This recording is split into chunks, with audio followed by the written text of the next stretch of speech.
Recording 51. You will hear a conversation between an assistant at a community centre and a man who wants to join some evening classes. First, you have some time to look at questions 1 to 6.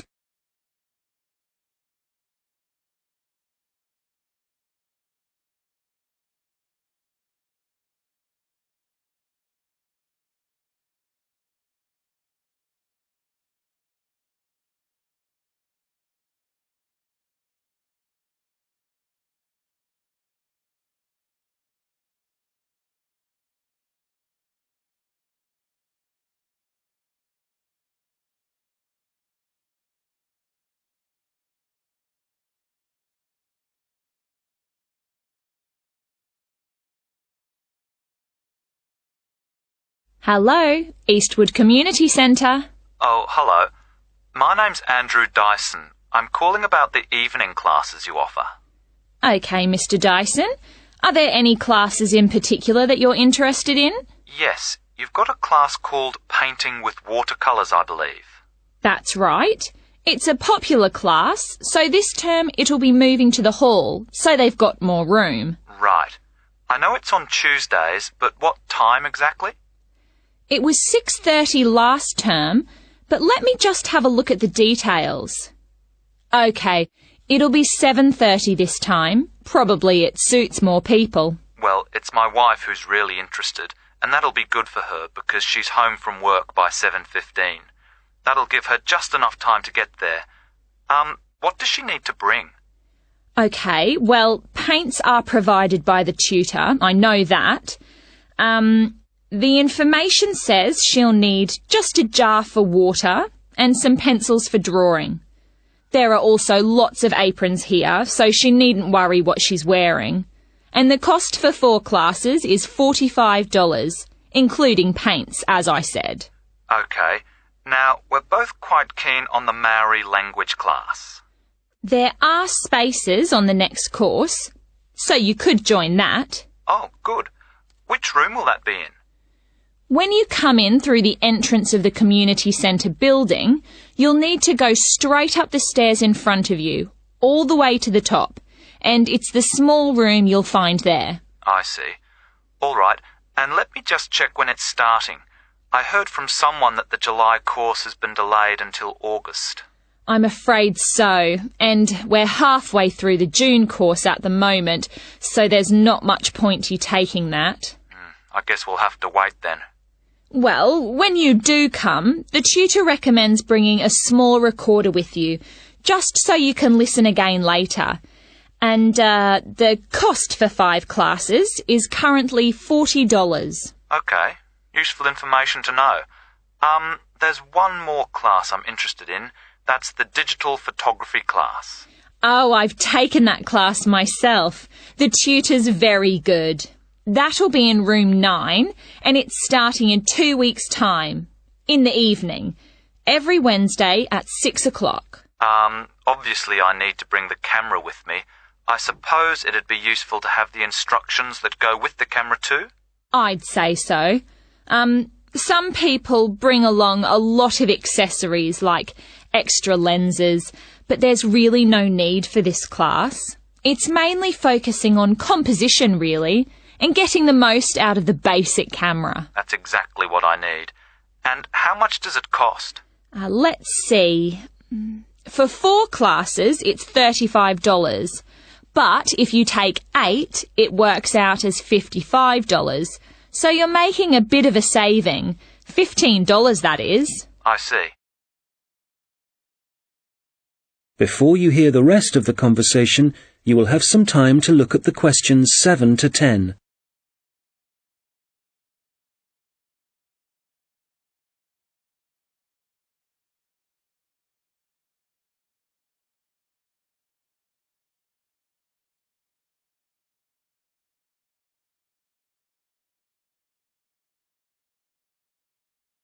Now listen and answer questions 7 to 10.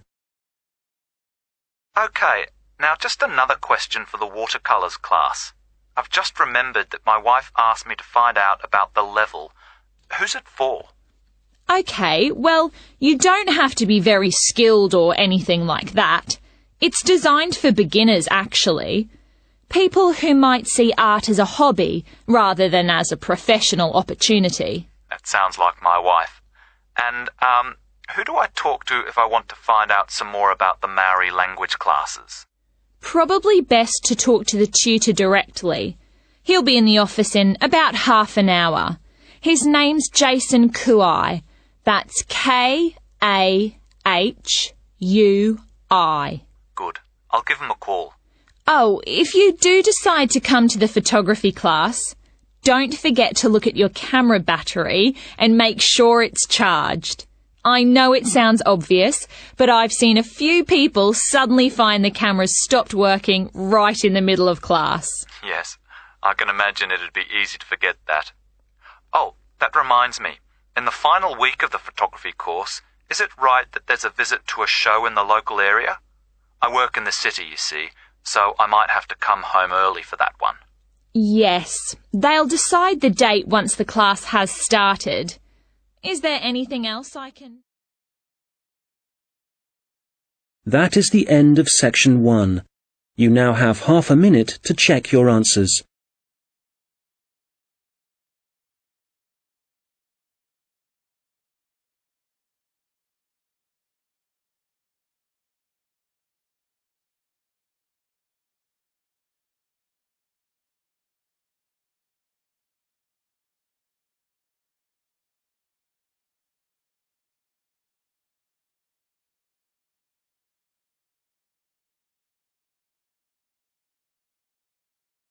Now turn to section 2.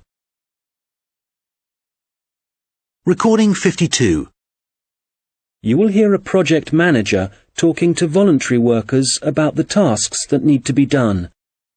First, you have some time to look at questions 11 to 14.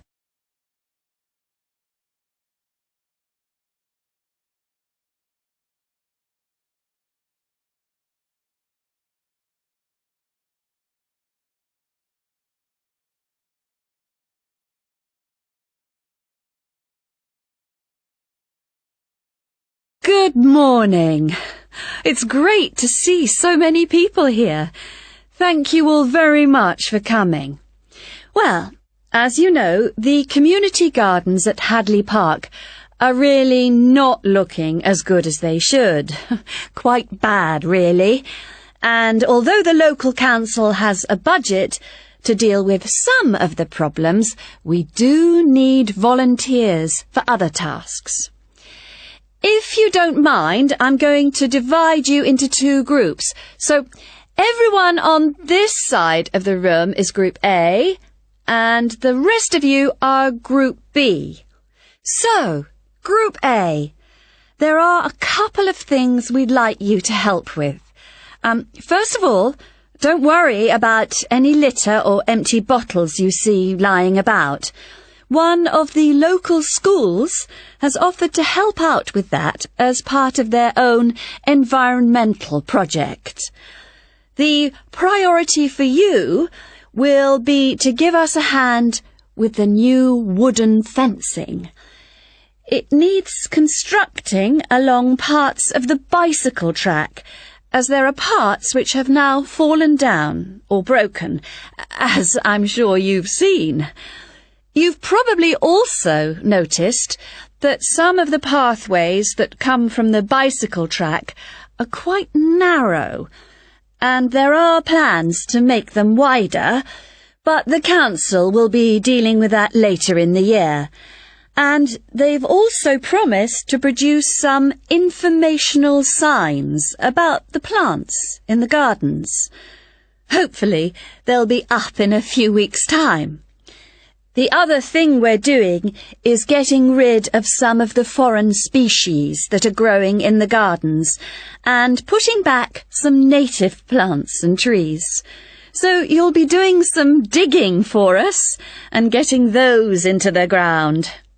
So, Group A, there's some items you'll need to bring along with you. I was going to say raincoats, but the forecast has changed, so you can leave those at home. I'd definitely recommend a strong pair of boots. Waterproof would be best. It's quite muddy at the moment, and your own gloves would also be advisable. Tools will be available, spades and hammers, that kind of thing. You just need to make sure they go back in the trucks. And, there's no need to worry about food and drink, as we'll be supplying sandwiches and coffee, possibly some biscuits even. Before you hear the rest of the conversation, you will have some time to look at the questions 15 to 20.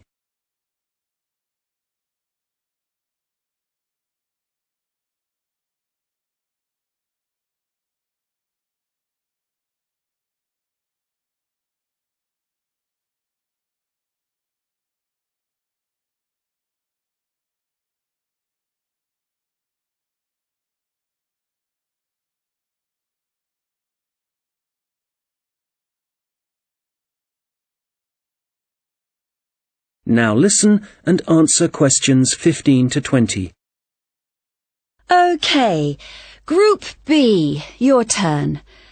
Does everyone have a copy of the plan? Oh, great. OK. We'll all be meeting in the car park. That's on the bottom of the plan. See? Now, if you've been assigned to the vegetable beds, to get there you go out of the car park and go up the footpath until you reach the circle of trees. There they are, in the middle of the plan, and you see that the footpath goes all the way around them. Well, on the left-hand side of that circular footpath, there's a short track which takes you directly to the vegetable beds. You can see a bamboo fence marked just above them. All right? OK, if you're helping out with the beehives, pay attention. Look again at the circle of trees in the middle of the plan and the footpath that goes around them. On the right side of that circle, you can see that the footpath goes off in an easterly direction, heading towards the right-hand side of the plan. And then the path splits into two, and you can either go up or down. You want the path that heads down. And at the end of this, you see two areas divided by a bamboo fence. And as we're looking at the plan, the beehives are on the right of the fence. The smaller section, I mean. Now, don't worry, all the bees have been removed. You just need to transport the hives back to the car park. OK, for the seating, look at the circular footpath. At the top of it, there's a path that goes from there and takes you up to the seating area, alongside the bicycle track, and with a good view of the island, I suppose. OK, if you're volunteering for the adventure playground area, let's start from the car park again and go up the footpath, but then you want the first left turn. Go up there, and then you see there's a short path that goes off to the right. Go down there, and that's the adventure playground area, above the bamboo fence. That fence does need repairing, I'm afraid. Right, what else? Oh yes, the sand area. We've got that circular footpath in the middle.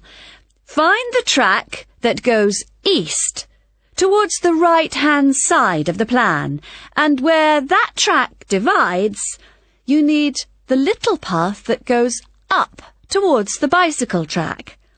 The sand area is just above the bamboo fence there. And finally, the pond area.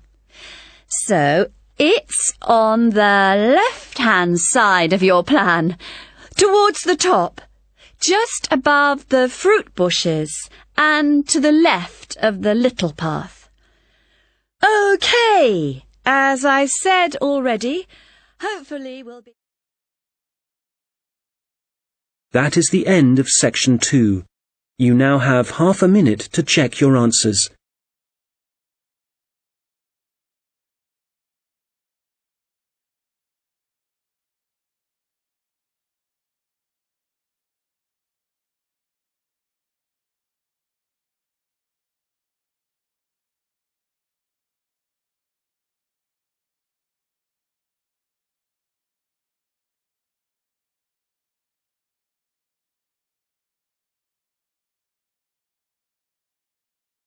Now turn to section 3.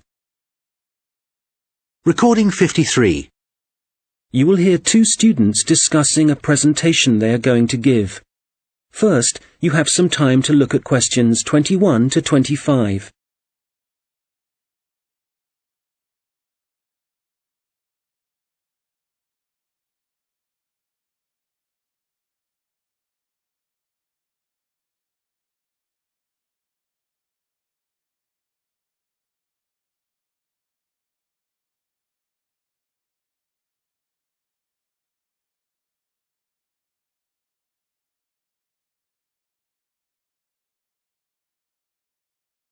Hi, Robert. Hi. Sorry I'm late. I was just printing off some pages about food waste in Britain. Do you want to include Britain in the presentation? I thought we were concentrating on the USA. Well, it is a global problem, so I thought we ought to provide some statistics that show that. Fair enough. What did you find out? Well, I was looking at a British study from 2013. It basically concluded that 12 billion pounds worth of food and drink was thrown away each year, all of it ending up in landfill sites. Over 8 million tons. And that wasn't including packaging. An incredible amount. Yes, and they were only looking at what households threw away. So there's no information about restaurants and the catering industry. But one thing the study did investigate was the amount of milk and soft drinks that were wasted. And I think it was probably quite unique in that respect. Interesting. You know, in the other European reports I've read, there's one thing they have in common when they talk about carbon dioxide emissions. I know what you are going to say. They never refer to the fuel that farms and factories require to produce the food, and the carbon dioxide that releases? Exactly. We could really cut down on carbon emissions if less food was supplied in the first place. To my mind, the reports talk too much about the carbon dioxide produced by the trucks that deliver the fresh goods to the shops and take the waste away. They forget about one of the key causes of carbon dioxide. Absolutely. If the reports are actually going to be useful to people, they need to be more comprehensive. Who do you mean by people? Well, the government, industries, people making television programs. Have you seen any documentaries about food waste? Not that I remember. My point exactly. These days, they all seem to be focusing on where your meat, fruit, and vegetables are sourced from. We're being encouraged to buy locally, not from overseas. That's probably a good thing, but I'd still like to see something about waste. Yes, it's the same with magazine articles. It's all about fat and sugar content, and the kind of additives and coloring in food, but nothing about how it reaches your table and what happens after it ends up in the bin. Well, we've only got 15 minutes for this presentation, so I think we'll have to limit what we say about the consequences of food waste. What do we want to concentrate on? Well, I know some of the other presentations are looking at food and farming methods and what they do to the environment. So I think we'll avoid that. And the fact that in some countries, people can't afford the food grown on their own farms. That was covered last term. Okay, we don't want to repeat stuff. What concerns me above all else is that in a recession, governments should be encouraging business to find ways to cut costs. Apparently, supermarkets in the USA lose about 11% of their fruit to waste. That's throwing money away. All right, we'll focus on that problem. It should get the others' attention anyway. Now, how do you want to begin the presentation? Let's not start with statistics, though, because that's what everybody does. I agree. How about we give the other students a set of questions to answer about what they suspect they waste every day? I'm fine with that. Probably a better option than showing pictures of landfill sites. It'll be more personalized that way. All right. Now let's start.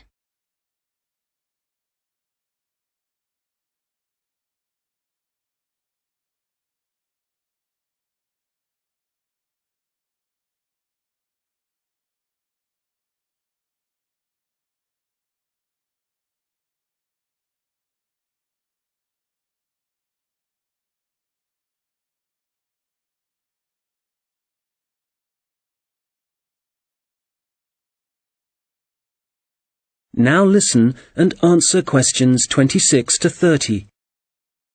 Okay, shall we now have a look at the projects that different researchers and organizations are working on? For me, the project I really liked was the one at Tufts University. You know, where they've invented tiny edible patches to stick on fresh foods that show you what level of bacteria is present, and so whether you can still eat it. It's a great idea, as it tells you if you need to hurry up and eat the food before it goes off. The other good thing about the patches is that apparently they'll be cheap to manufacture. Good. Then the other thing I thought was great was the Massachusetts Institute of Technology project. I hadn't seen that. Well, they've developed these sensors that can detect tiny amounts of ethylene. Ethylene is the natural plant hormone in fruit that makes them turn ripe, apparently. The researchers think that they can attach the sensors to cardboard boxes, and then supermarkets can scan the sensors with a portable device to see how ripe the fruit inside is. That's got to be a quicker way to check for ripeness than taking each box off the shelf and opening it. Definitely. And I thought that Lean Path was worth mentioning too. Their waste tracking technology means that caterers can see how much food is being wasted and why. That'll increase profits for them eventually. Yes. And did you read about 0%? They've produced this smartphone application that allows restaurants to send donation alerts to food charities. The charities can then pick up the unwanted food and distribute it to people in need. In the long run, that'll definitely benefit poorer families in the neighborhood.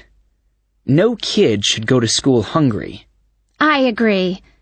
And I read that quite a few local governments in the USA are thinking about introducing compulsory composting in their states, so you can't put any food waste into your rubbish bins, just the compost bin. Well, I guess that means a bit more work for people. I mean, they have to separate the organic and inorganic waste themselves before they take it out to the compost bin, and you know how lazy some people are. But I guess if we all start composting, we'd be doing something positive about the problem of food waste ourselves, rather than relying on the government to sort it out. Having said that, not everyone has a garden, so I guess... That is the end of section 3. You now have half a minute to check your answers.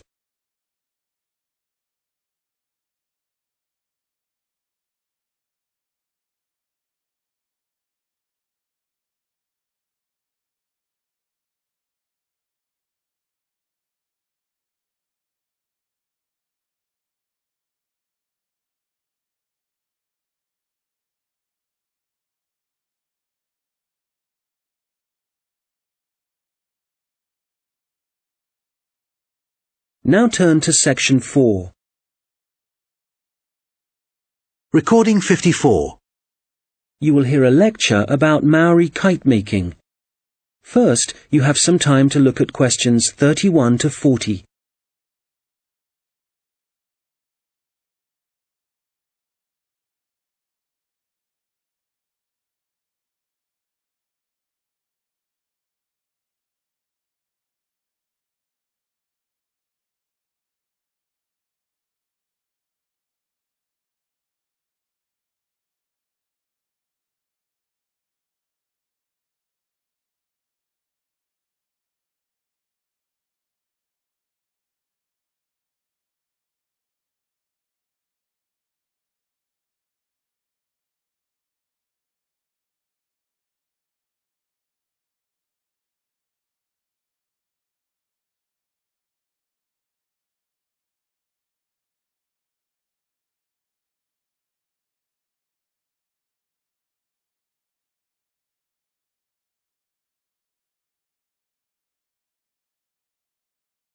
Now listen carefully and answer questions 31 to 40. Well, good morning, everyone. As you know, we've been looking at different kinds of art and craft that were practiced by the Maori people of New Zealand, at least before the Europeans began to arrive in the 18th century. So, the focus of this lecture is kite making, how the kites were made, their appearance, and the purposes they served. Well, let's start with the way they were made. As with other Maori artistic traditions, kite making involved certain rituals. So, firstly, only priests were allowed to fly and handle the largest, most sacred kites. There were rules too, for the size and scale of the kites that the priests had to follow, and during the preparation of both small and large kites, food was strictly forbidden. In terms of appearance, kites were frequently designed in the image of a native bird, or a Maori god, and sometimes, perhaps less often, a well-known hero. You can imagine that when Maori first arrived in the new country, in New Zealand, it may have taken some time to find suitable materials for their kites. But, through trial and error no doubt, they found plants and trees that provided bark and even roots that they could use to make the frames and wings of their kites.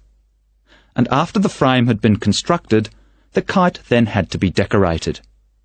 For this, the priests used long grasses, and these, when the kite was in the air, would stream along behind it. They also used a variety of feathers to add colour to their creations. Well, all this meant it was easy to see a kite in the sky, but you could also hear Maori kites. They could be quite noisy indeed, and this was because some priests liked to hang a long row of shells from the kite. You can imagine how they'd rattle and clatter in the wind, how they might completely capture your attention. As I said before, the most common image was probably a bird, and that's the same for other kite-making cultures. But the kites were designed in particular shapes.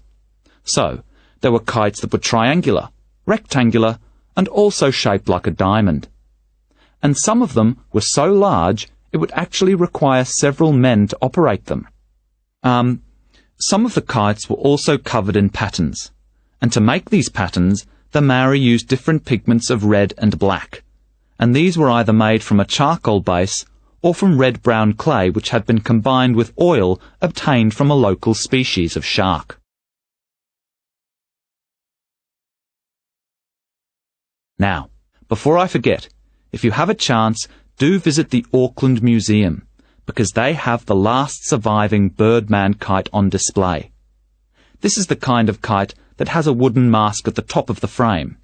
It's a mask of a human head, and you can clearly see it has a tattoo and also a set of teeth. Quite impressive, and a good example of Maori craftsmanship and symbolism.